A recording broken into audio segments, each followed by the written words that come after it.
There is a prison in the American desert where silence isn't a suggestion, it's enforced. No shouting. No crowded cell blocks. No whispered alliances between inmates. Here, every sound feels dangerous, because it reminds you that you still exist. This is ADX Florence, often called the most secure prison on earth.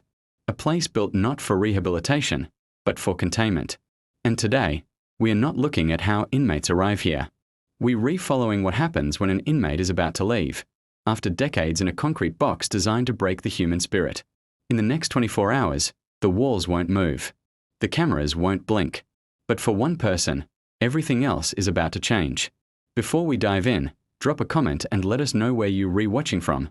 We'd love to hear from you. And if you enjoy true crime stories like this, be sure to like the video, subscribe, turn on the notification bell, and share it with someone who'd love it too. ADX Florence isn't a prison in the way most people imagine. There are no yard fights caught on shaky cameras. No metal bunks stacked 3 high. No cafeteria lines buzzing with tension. ADX Florence is closer to a laboratory. Opened in 1994, the prison was designed after the federal government decided that some inmates simply could not be housed anywhere else. Terrorists, cartel leaders, domestic extremists, men who attacked guards, men who killed inside prison walls. Each inmate lives alone in a cell barely larger than a parking space. Solid concrete bed, concrete desk, steel mirror bolted to the wall so it can't be shattered. The lights are controlled from the outside. For 23 hours a day, they are alone, eating alone, thinking alone, unraveling alone. And yet, even in a place meant to freeze time, transfers still happen. Some inmates age out. Some deteriorate mentally. Some earn a slow, tightly controlled move to a different facility. When that moment comes, ADX does something it almost never does. It prepares an inmate to leave. The countdown begins. 24 hours before departure, nothing looks different. The cell door doesn't open any wider. The guards don't soften their tone. There's no announcement over a loudspeaker. But behind sealed doors, the system has already shifted. Files are reviewed. Risk assessments are rechecked. Movement routes are rehearsed, over and over. Because moving an inmate out of ADX Florence is just as dangerous as bringing one in. The inmate is not told exactly where they're going, only that they are leaving this facility. For some, the news arrives on a clipboard slid through the food slot. A single sentence. Transfer scheduled. No date. No destination. No discussion. Just confirmation that the concrete box won't be forever. ADX cells are designed to be forgettable. Same color. Same shape. Same brutal minimalism. But for the men inside them, they become maps of memory. This is where years were counted not by calendars, but by meals. Where conversations happened with no sound at all. Where arguments were fought entirely in the mind. When an inmate realizes the cell is no longer permanent, something strange happens. Some feel relief. Others feel panic. Because ADX doesn't just isolate the body, it rewires the mind. Leaving means facing noise again. Other humans. Unpredictability. For men who have lived in silence for decades, freedom can feel like a threat. Before any inmate exits ADX Florence, psychologists step in. Not to comfort them, but to assess the damage. Isolation at this level has been linked to hallucinations, paranoia, memory collapse, and emotional numbness. So officials watch closely for signs of instability. They ask simple questions. Name, date, where you are. But the real assessment happens in what isn't said. How long it takes to respond. Whether the eyes track movement. Whether frustration leaks into the voice. If an inmate fails this stage, the transfer stops. The concrete door stays closed. Because a mind shaped by ADX is unpredictable, and unpredictability is the enemy of control. Meals at ADX Florence are designed to be forgettable on purpose. No choices. No trays shared across tables. No conversations. Food slides through a slot, and it's eaten alone. But for an inmate about to leave, this meal carries weight. It's likely the last time they will eat in total silence. The last meal without another human within arm's reach. Some inmates rush through it. Others slow down, chewing carefully, deliberately. Not because the food is special, but because rituals are all they've ever had. There are no goodbyes. ADX does not encourage emotional closure. The philosophy is simple. Attachments weaken control. Lights dim automatically at ADX. But sleep rarely comes easily on the final night. This is when memories flood in, uninvited. Arrests replayed. Trials remembered. Sentences echoed. Some inmates trace the cracks in the wall they've memorized for years, knowing that tomorrow, these lines will belong to someone else.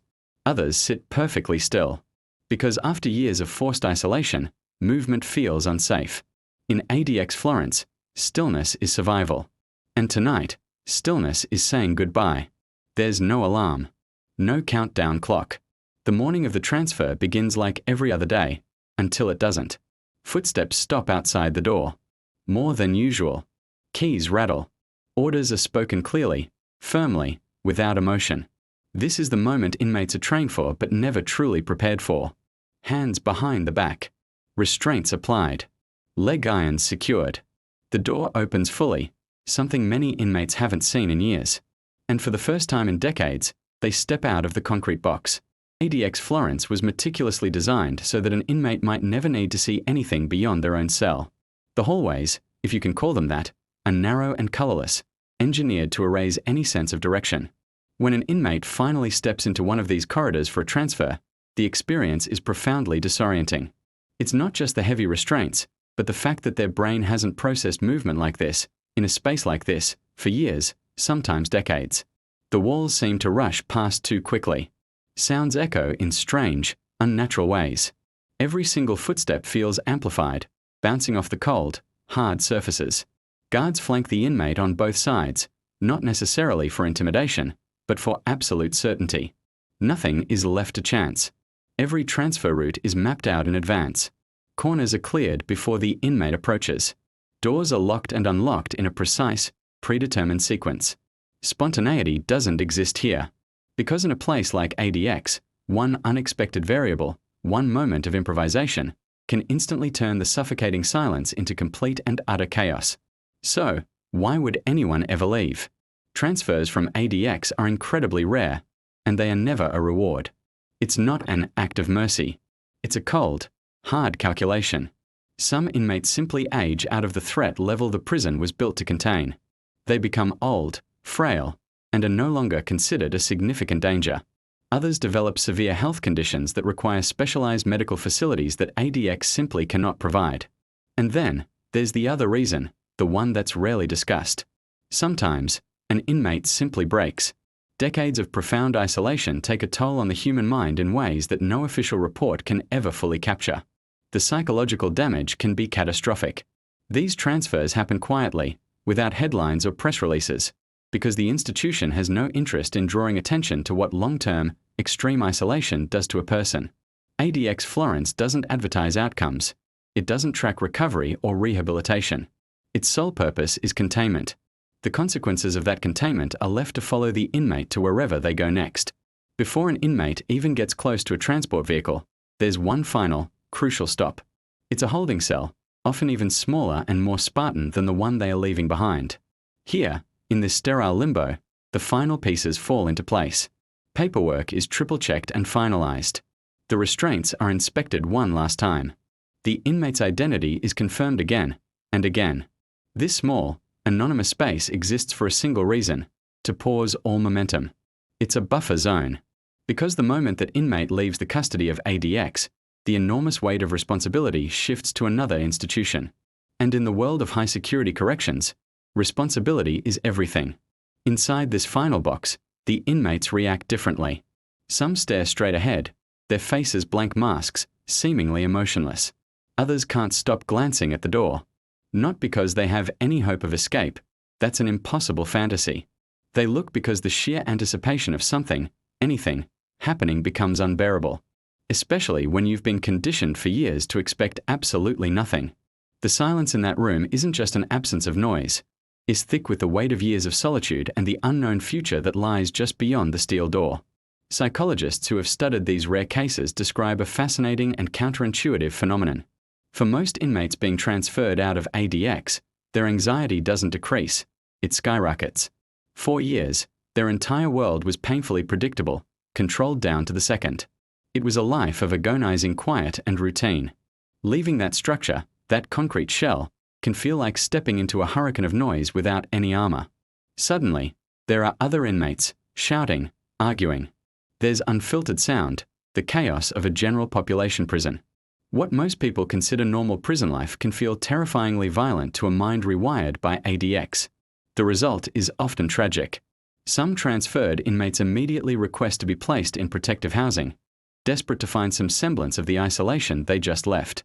Others withdraw completely, becoming ghosts within the new prison walls, unable to interact, unable to cope.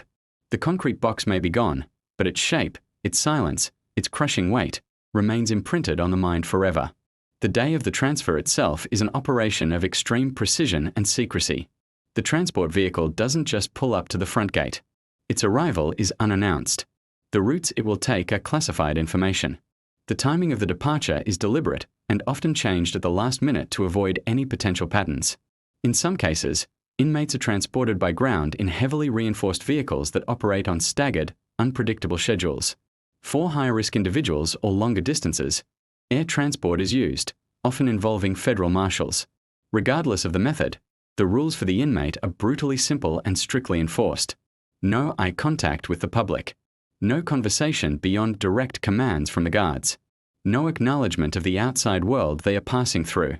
The entire goal is to move the person from point A to point B without them ever becoming visible, without them registering as a human being to the outside world. Because in this line of work, visibility invites risk, and risk is the one thing that is never, ever tolerated. During this transport, many inmates experience something simple, something that most of us take for granted every single day: unrestricted sunlight.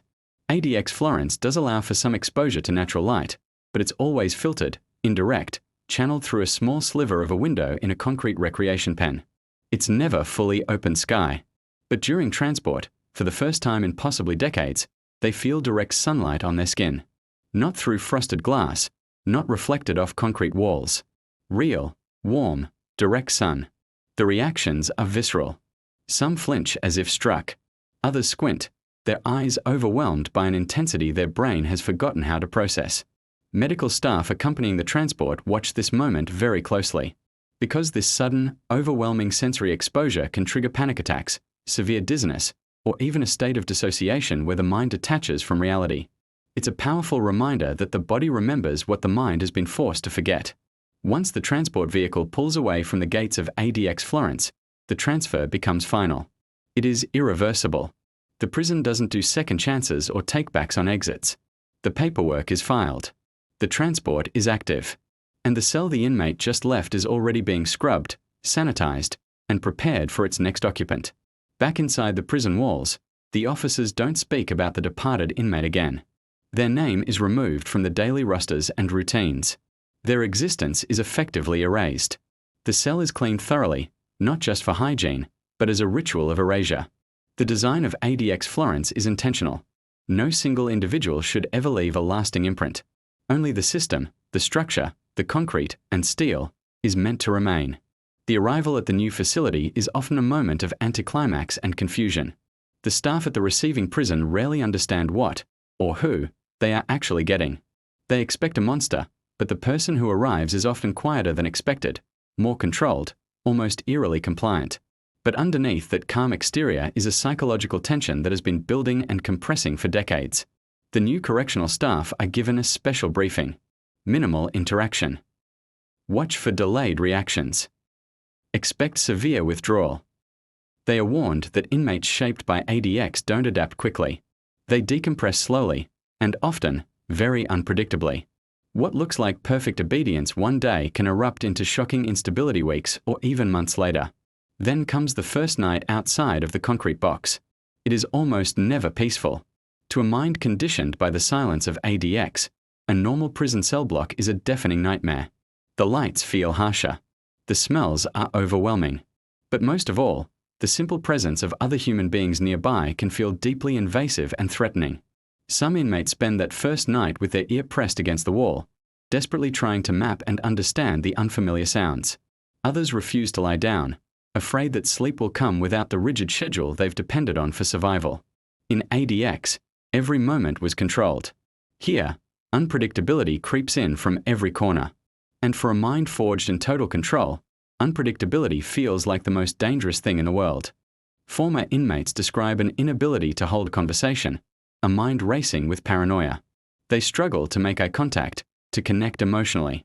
Sudden noises can trigger aggressive reactions. These aren't character flaws, they are survival mechanisms. ADX Florence doesn't just contain inmates, it rewires them. It builds adaptations for an environment of total isolation, and undoing those changes is a monumental task. Here's the silent trade-off that is rarely spoken about. ADX Florence works, at least by one measure. Inside its walls, violence is nearly non-existent. Control is absolute. The most high-risk individuals in the federal prison system are completely neutralized. But this success comes at an invisible cost, one not measured in riots or escape attempts, but in fractured minds. The prison operates on the assumption that extreme isolation will change a person forever, and it accepts that as a necessary price for control. But here's the real twist. For many inmates, leaving ADX Florence isn't freedom. It's just a different kind of confinement. The concrete box might be gone, but its silence lingers. Some have quietly admitted, "I miss the quiet." Not because ADX was a kind place, but because it was predictable. In a place where nothing could happen, nothing ever surprised you. And after spending years, sometimes decades, in the quietest place on earth, the noise of the outside world can become the new enemy. What the official reports never tell you is that ADX Florence is designed to prepare inmates for society. That was never its mission. It exists to isolate threats, not to rehabilitate them. So when inmates are transferred out or released, they carry ADX with them, in their posture, in their reactions, in their deep, unsettling silence. The prison doesn't end at the gate. It follows them, a ghost in their own mind. Back at the facility, an empty cell doesn't stay empty for long. The staff don't reflect on the person who just left, on the years served or the mental endurance required to survive. Maintenance crews just scrub the concrete, replace worn-out fixtures, and reset the lights. The institution treats memory as a liability. It doesn't want its cells to accumulate history. It wants them to be neutral, sterile, ready to absorb the next name, the next number. Correctional officers who work at ADX rarely speak to the public, but those who have handled transfers have noticed a pattern. Inmates once considered completely unmanageable become eerily calm before they leave. Others show delayed reactions, with emotion only surfacing at the very last moment. You might see a clenched jaw, a sudden pause, or a stare that lingers just a bit too long on a familiar concrete wall. It's not regret you're seeing. It's recognition. The slow, dawning realization that something irreversible has happened. Not just leaving, but the profound changes that came with staying. Even after an inmate is gone, the prison's routine remains unbreakable. Head counts follow the same rhythm. Doors open and close with mechanical precision. The silence returns almost instantly. ADX Florence doesn't slow down to mark a departure. Its power lies in its relentless continuity. When nothing ever appears to change, the system itself feels unshakable. And that is precisely the point. Years after their release or transfer, some former ADX inmates speak about their experience, but they do so carefully, in fragmented sentences. They don't speak with rage or defiance, but with a kind of detached confusion. They describe how the quiet became normal, how isolation blurred days into months, and months into years, until their own thoughts became circular, trapped inside themselves. Many struggle deeply with trust and their perception of time. But the most common, haunting phrase you'll hear is, "I don't feel real around people." The concrete box doesn't just confine the body, it redefines reality itself. So, can the mind truly recover from this? Experts disagree on whether the damage from long-term solitary confinement is permanent. What they all agree on is that recovery is incredibly slow, measured not in months, but in years, sometimes even decades. And the system offers no help. Inmates leaving ADX are rarely prepared for this journey. There are no decompression programs, no gradual reintroduction to social life, no roadmap back to being human. ADX was never meant to be a starting point for a new life. It was only ever a holding pattern. And this creates an unseen burden on other prisons. When an ADX inmate is transferred, a new facility inherits a level of complexity it didn't create and isn't equipped to handle. Staff have to relearn how to interact with someone who has been conditioned for total isolation. Simple things we take for granted, casual conversation, the loud clang of a door, a bustling yard, can trigger severe stress responses. Former ADX inmates aren't necessarily more dangerous. In many ways, they're more fragile. And fragility inside a prison system is something that often goes unnoticed, right up until the moment something breaks. To the outside world, ADX Florence is often seen as a just and necessary punishment, a final stop for those considered beyond reform. For many victims and their families, that belief provides a sense of closure. But the reality is far more complicated. ADX doesn't end threats, it suspends them. And when that suspension is over, the system has to reckon with what years of intense isolation have produced. That reckoning, however, almost never happens in the public eye. When you ask former inmates to describe ADX Florence, they often struggle. Not because they can't remember the details, but because language itself failed inside those walls. There were no conversations, no feedback, no emotional mirrors to see yourself in. One former inmate summed it up in a way that is hard to forget. It is not that you re-alone, it's that you forget you were ever heard. That sentence stays with you, because when you forget you were ever heard, it changes how you speak and how you exist forever. ADX Florence releases bodies, but it rarely releases minder. We confront the box with comments and internal honor, carried into every feature's page. Even years after being outside, the silence echoes, the rigid structure remains. Ganti habits built just to survive. They don't disappear. They adapted for some inmates. Loving ADX Florence is the closest they will ever come to true freedom. For others, it is the moment they realize something was taken that can never be returned. Not image, not comfort, but a sense of self.